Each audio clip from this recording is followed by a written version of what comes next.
Administrativando Abogados. Bienvenidos a este espacio de actualidad de Administrativando Abogados. En esta ocasión vamos a hablar de opositores, interinos y funcionarios, porque desde la publicación de la Ley 2021 de medidas urgentes para la reducción de la temporalidad en el empleo público, se puede decir que estos colectivos están sufriendo la infoxicación, un término acuñado por el filósofo surcoreano Byung-Chul Han, que hace referencia a recibir una cantidad ingente de información y que mucha de ella no sea o veraz, o que sea, en el término inglés accuracy, que se dice, que tenga esa capacidad de decir las cosas como de verdad están sucediendo. Y por tanto, estos colectivos están sometidos permanentemente a esta infoxicación. Para aclarar lo que ha sucedido en los últimos tiempos en relación a esta materia de interinidad, de estabilización, tenemos con nosotros a Joan Amenós, profesor de Derecho Administrativo, que nos va a hablar especialmente de las últimas sentencias del Tribunal Supremo en esta materia. Bienvenido, Joan. Bueno, buenos días Blanca y buenos días a los oyentes. Bueno, el objetivo de esta charla es simplemente efectivamente dar una visión lo más cuidadosa, sería la traducción de la última palabra que he dicho en inglés, lo más cuidadosa posible de dos sentencias del Tribunal Supremo, porque son dos, y quizás es verdad que hay una que es la relevante, la 1071/2023 del Tribunal Supremo, pero luego hay que tener en cuenta también la 1009/2023, y porque tienen un punto en común que luego voy a resaltar de cara a interpretar estas dos sentencias. Estas dos sentencias son muy sencillas de resumir.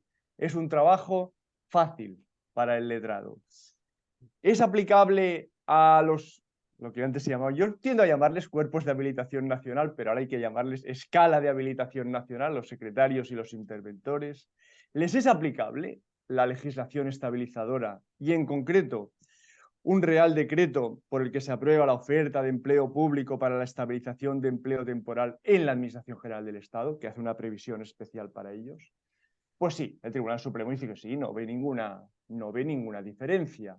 Por tanto, se les va a aplicar la legislación general de estabilización y viene a decir el Tribunal Supremo que no me vengan con especialidades. No me vengan con especialidades. Lo que García de Rentería llamaba el prurito de la especialidad. Aquí se rechaza, se rechaza. Bien, este sería el planteamiento inicial. No hay especialidad. Hay una cosa que iba a decir luego, pero ya la aviso, que atención, hay una condena en costas al demandante en las dos sentencias, que era el Colegio Oficial de Secretarios, Interventores y Tesoreros de la Administración Local, que viene un poco a ser un argumento complementario a decir, oiga, mire, aquí no hay ninguna especialidad, no me venga usted con este injustificado recurso. Bien, esta sería la síntesis de las dos sentencias. Y me gustaría entonces preguntarte, perdón, porque ya...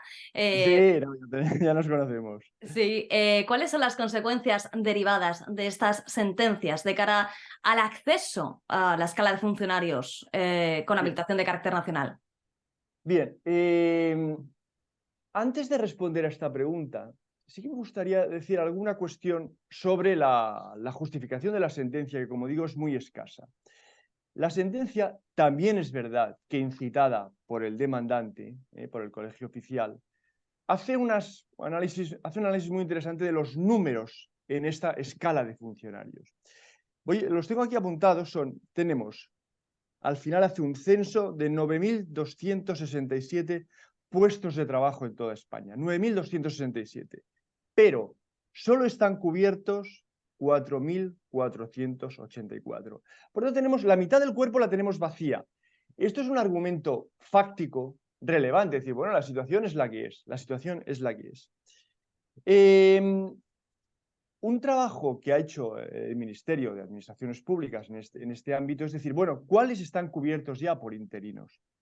Y ha hecho incluso las sentencias, plantea el demandante, se entretiene en algunos de sus párrafos en ver si una determinada plaza estaba cubierta o no por un interino, porque era una plaza acumulada a otro ayuntamiento. O sea, hay un debate sobre cuáles están cubiertos.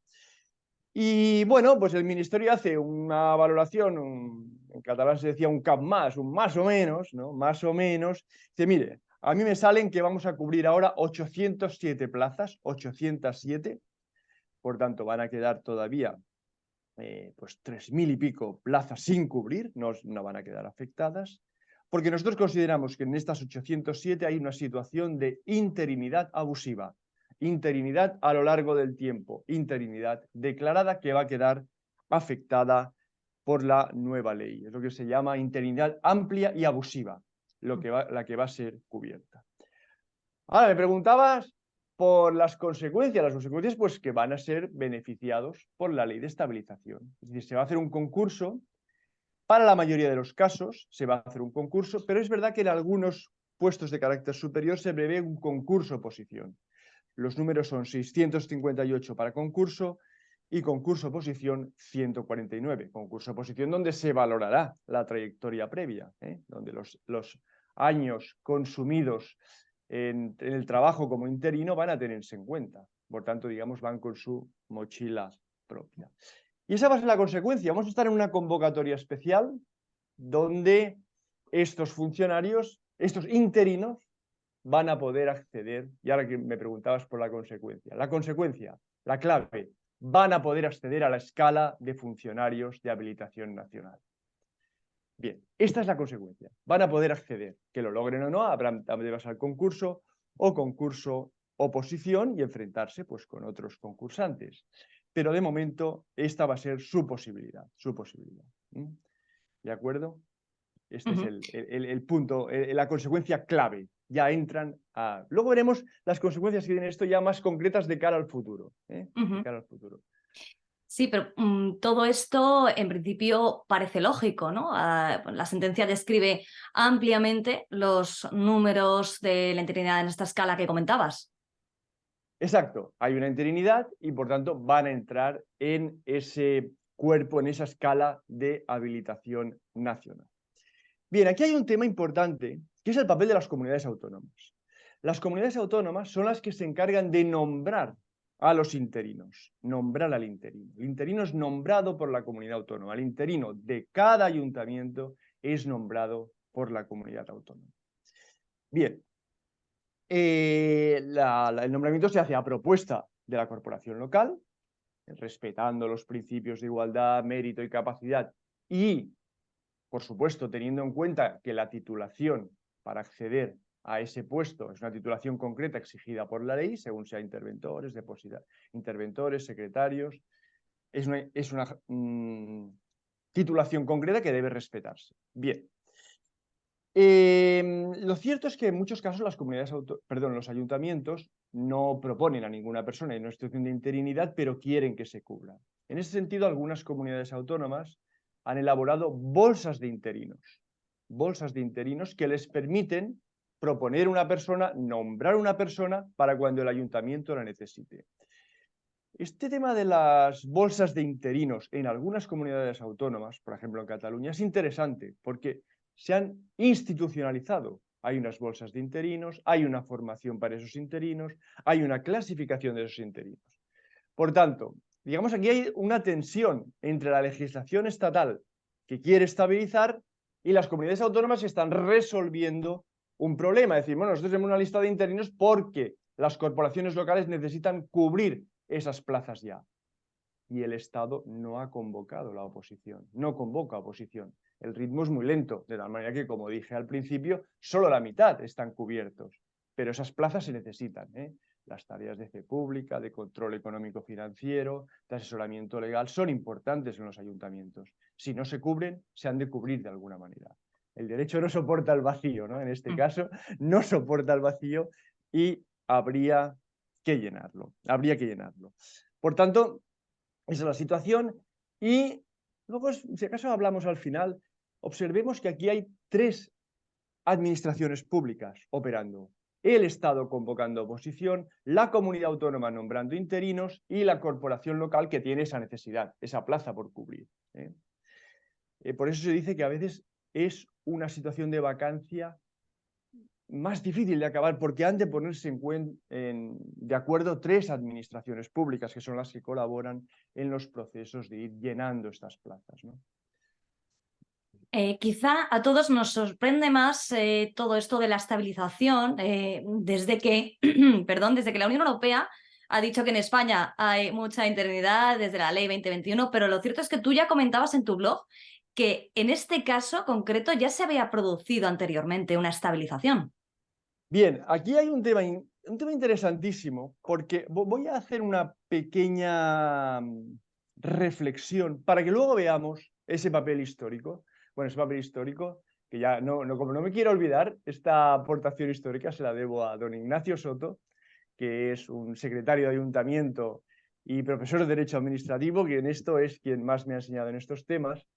Y al comentar las sentencias me dijo, piensa que hubo la regularización, lo que los funcionarios llamaron la regularización de Martín Villa, del año 1977, que en realidad es un poco anterior. Bueno, esto está en mi blog, no vamos a profundizar ahora en datos históricos, simplemente piensen ustedes justo el final del régimen anterior, porque la ley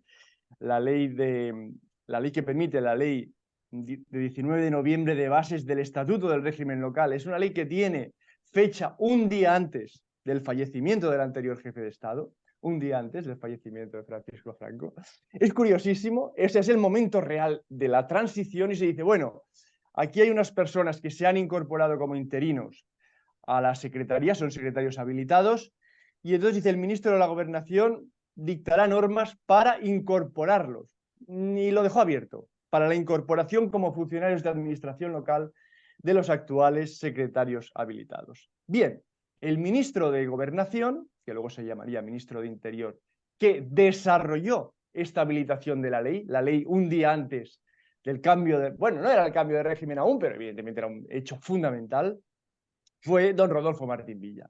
Martín Villa en el 77 dice, de acuerdo, yo voy a utilizar esta habilitación que me da la ley y vamos a hacer unas pruebas especiales para funcionarios, para los habilitados que interinamente han desarrollado estas plazas. Incluso de acuerdo con la legislación de la época dice vecinos o funcionarios, porque un vecino en un pequeño municipio podía asumir estas tareas.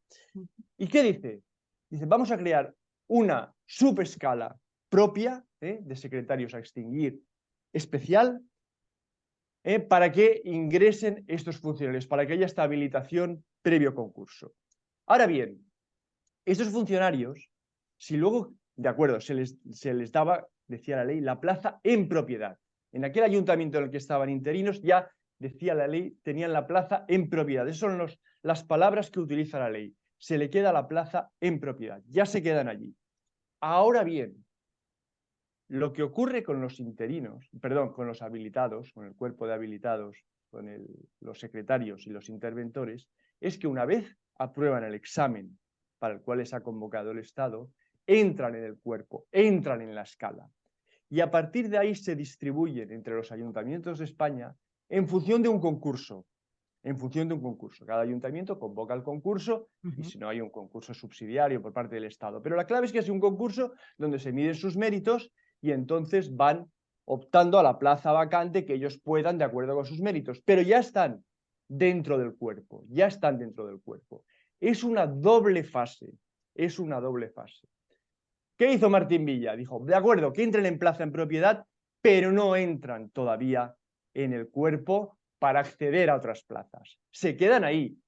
Si quieren acceder, se les hará un examen especial. Entonces sí que se hizo una regulación especial que, bueno, tengo en mi blog, el Instituto de Estudios de Administración, bueno, el INAP, lo que era antes el INAP, preveyó una prueba especial donde era un examen. Debían presentarse a un examen con un temario prácticamente idéntico al de los secretarios y entonces sí, ya entraban en lo que yo digo, la gran familia de los habilitados.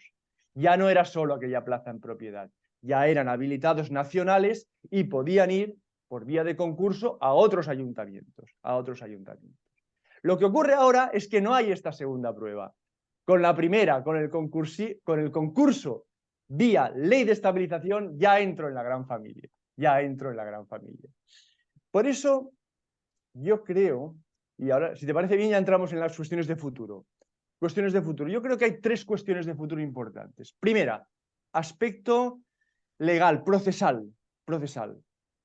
Puede que se produzca algún pleito más sobre esta materia, vía cuestión de inconstitucionalidad, o vía simplemente las vías que pueda abrir la jurisprudencia que está viendo sobre estos temas, que dé alguna posible línea de entrada, sobre todo la cuestión de inconstitucionalidad. Yo creo que para que la legislación de estabilización aprobada por el Estado de acuerdo con las indicaciones, para respetar las indicaciones de la Unión Europea, de acuerdo con esta legislación de estabilización, esta legislación es aplicable, o perdón, no sería aplicable a los habilitados locales si se utiliza un argumento histórico. Aquí hay una batalla histórica importante. Hay dos líneas de interpretación, y esto claro nos llevaría muy lejos. Yo solo voy a plantear las dos líneas de interpretación. Primera, los secretarios, que es el cuerpo en el cual lo estamos utilizando de paradigma, pero secretarios e interventores, a veces coincide, a veces no. Los secretarios son nombrados en la Constitución de Cádiz de 1812. Aparecen los secretarios de la corporación local. Bien. Entonces usted podría decir, no, mire, estos son los secretarios que aparecen en Cádiz. Muy bien, fantástico, aparecen en Cádiz, pero son funcionarios públicos y se les ha de aplicar la legislación de estabilización, que es lo que dice el Supremo. Punto. Lo que yo planteo es que el verdadero origen de los secretarios y de los interventores, de los habilitados, está en 1924 con el Estatuto Municipal de Calvo Sotelo. Ese Estatuto Municipal es el que prevé, aunque había algún antecedente, el que articula un sistema de habilitación nacional. Por eso hablamos de habilitados. ¿Qué quiere decir habilitación nacional? Que el Estado en una prueba habilita a esos funcionarios y luego ya se distribuyen por vía de concurso, por vía de designación, como sea. Pero hay una habilitación nacional. Por eso hablamos de habilitados, por eso les damos ese nombre. Y ese nombre conceptualmente nace en 1924. Si es un nombre especial, si es una peculiaridad, si nace históricamente en ese momento, yo creo que hay motivos para no aplicarles la legislación de estabilización, que está pensada para las personas que acceden a la función pública simplemente con una prueba, una oposición, concurso oposición o un concurso. No hay esta doble fase, no hay esta doble fase. Esta doble fase que es la habilitación nacional, la habilitación nacional. Si reforzáramos la interpretación no se les aplicaría esta ley o debería hacerse con unas precisiones que el legislador no hace, Debería hacerse con algunas peculiaridades, porque es un cuerpo diferente del resto, Esa es la primera consecuencia procesal. Segunda consecuencia, yo creo que vamos a vivir un momento otra vez de cambio en la regulación de este cuerpo, porque este cuerpo ha estado sometido a grandes vaivenes normativos a lo largo de estos 30 o 40 últimos años, muy dependientes de la situación del Estado autonómico. En función de un cambio en la arquitectura del Estado autonómico, ha variado en un momento anterior en un momento posterior inmediatamente o posterior, un poco dilatado en el tiempo, ha variado la regulación de estos funcionarios, ha variado. Bien, yo creo que en el actual momento institucional español va a haber alguna variación, va a entrar de manera directa o indirecta en la negociación por el futuro gobierno, sea el gobierno que sea. Yo creo que aquí va a haber una modalidad de cambio porque aquí hay un tema por resolver. Por tanto, y así ha sido a lo largo de estos 40 años, ya desde el 19 de noviembre del 75, hay una presión de la situación política sobre la regulación de este cuerpo. Ese sería el segundo aspecto. Presión de la situación política y especialmente el momento en el que se encuentre el Estado autonómico. Y hay un tercer aspecto que me gustaría reseñar, y es que vamos a ver, y yo no sé si estoy abusando del tiempo, me temo que estoy abusando del tiempo, pero voy a abusar porque creo que Administrativando nos pone al día, pero también a Administrativando le encantan los debates de fondo. Y yo creo que es un buen momento para plantear un debate de fondo. Bueno, ¿qué hacemos con esta escala de funcionarios donde la mitad está vacante? ¿La estabilización va a afectar a una pequeña parte? O sea que la situación de 40-45% de vacancia se va a mantener. ¿Qué papel han de jugar este tipo de funcionarios? Algunos plantean directamente la disolución, es decir, que las funciones de de asesoramiento jurídico, pues sean realizados por otros funcionarios públicos o sean incluso, como se dice ahora, externalizadas. Más problemas tendría el tema de la fe pública y el control económico-financiero, que son funciones que de manera natural deben ser cubiertas por un funcionario público. Ahora, podría ser un funcionario local, de acuerdo con una escala de requisitos establecida estatalmente por un Real Decreto estatal o por la legislación de desarrollo de la función pública.